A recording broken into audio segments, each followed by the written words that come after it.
en una granja n'hi havia uns pollets, però n'hi havia uno que li deia, molt xicotet, que li deien el mig pollet. Però estava tan fart perquè tots li deien, l'havien pres per davant i estava avorrit. Me'n tinc que anar d'esta granja. I n'hi havia un altre més xicotet que feia, mig pollet, on vas? Diu, me'n vaig a buscar fortuna, perquè així no em volen. Doncs ala, jo aniré amb tu. No, que el cansaràs. No em cansaré, jo aniré. Que no, que jo me'n vaig a buscar fortuna. Doncs ale. Es fan en un mocador, agarren cosetes d'ells, el menjar i se'n van.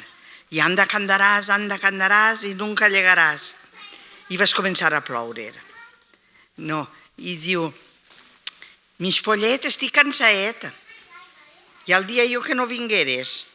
Però jo volia vindre, però ja estic cansaet, que hi ha el dia que t'aguantes, que hi ha el dia que no vingueres.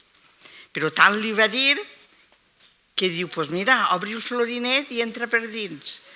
I ell en el mig pollet així i entra dins de la panxeta. I en el florinet apareixia el cabet. Però on va anar una rabosa que volia menjar-se el mig pollet. I diu, ai, quin mig pollet més guapet. Me'l menjaré. Però clar, al tirar-se a menjar-se'l, el mig pollet, el que tenia dins del florinet, deia, te veo. I la rabosa se'n fuig corrent. I jo no veig a ningú, el mig pollet. Bueno, ja va la rabosa altra volta corregent, amagant-se per menjar el mig pollet. Quan ja estava quasi damunt del mig pollet, te veo. Però qui em veu a mi? I tot era buscar, però estava dins del florinet. Hasta que es va cansar i vas començar a ploure, i diu, saps què t'ha de dir? Que fortuna no res, val més estar en un puesto tancat que anar a buscar fortuna i no trobar res. Anem-on a casa. I quan vam arribar a casa, va eixir el mig pollet, que el pollet estava tot banyat, però el pollet que estava dins estava eixutet.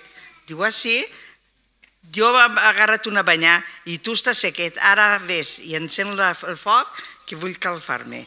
Si no és que val més estar en casa ben tranquil·lets i no anar a buscar fortuna.